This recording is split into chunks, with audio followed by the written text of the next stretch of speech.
ఈరోజు మనం అయోధ్యకాండ గురించి తెలుసుకుందాం.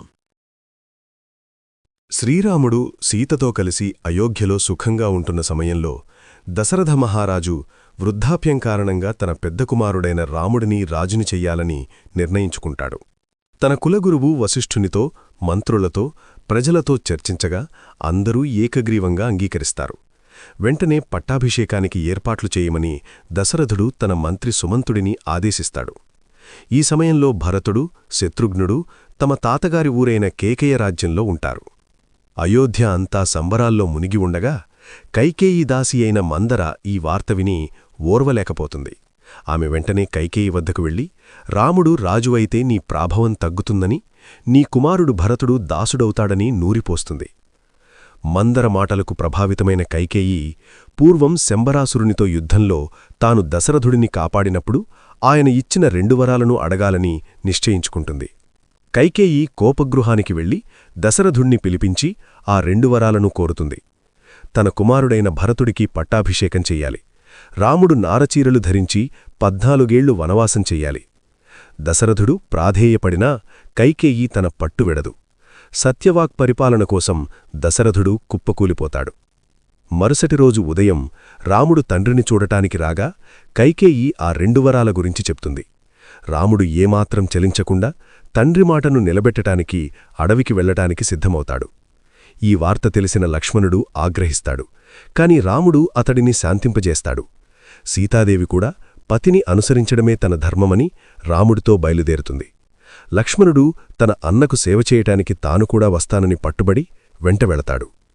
రాముడు, సీత, లక్ష్మణులు నారచీరలు కట్టుకుని సుమంతుడు నడిపే రథంలో అయోధ్యను దాటి వెళ్తారు. ప్రజలందరూ ఏడుస్తూ రథం వెంటే వస్తారు.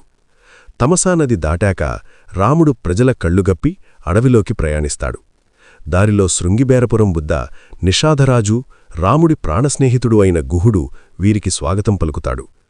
గుహుడు గంగానది దాటటానికి పడవ ఏర్పాటు చేస్తాడు. రాముడు సుమంతుడిని అయోధ్యకు పంపించేసి గంగను దాటి భరద్వాజ మహర్షి ఆశ్రమానికి చేరుకుంటాడు. ఆయన సూచన మేరకు చిత్రకూట పర్వతం వద్ద పర్ణశాల నిర్మించుకొని నివసిస్తారు. ఇక్కడ అయోధ్యలో రాముడు వెళ్లిపోయిన దుఃఖాన్ని తట్టుకోలేక దశరథుడు రామా అంటూ ప్రాణాలు విడుస్తాడు. వశిష్ఠుని ఆజ్ఞమేరకు దూతలు వెళ్లి భరతశత్రుఘ్నుడను తీసుకువస్తారు. అయోధ్యకు వచ్చిన భరతుడు తల్లి చేసిన పనికి తీవ్రంగా ఆగ్రహించి ఆమెను తృణీకరిస్తాడు. తండ్రికి అంత్యక్రియలు నిర్వహించి రాముడిని తిరిగి తీసుకురావటానికి సకల జనం తల్లులతో కలిసి చిత్రకూటం బయలుదేరుతాడు. చిత్రకూటంలో రాముడిని కలిసిన భరతుడు తండ్రి మరణవార్త చెప్పి వెక్కి వెక్కి ఏడుస్తాడు.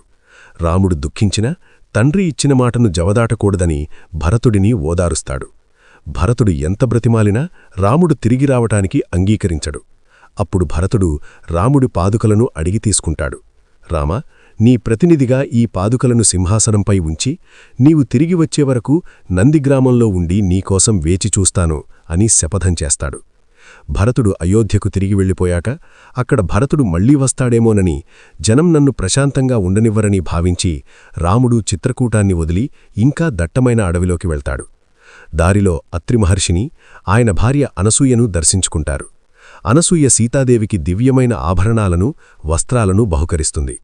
అక్కడి నుండి దండకారణ్యంలోకి ప్రవేశించడంతో అయోధ్యకాండ ముగుస్తుంది.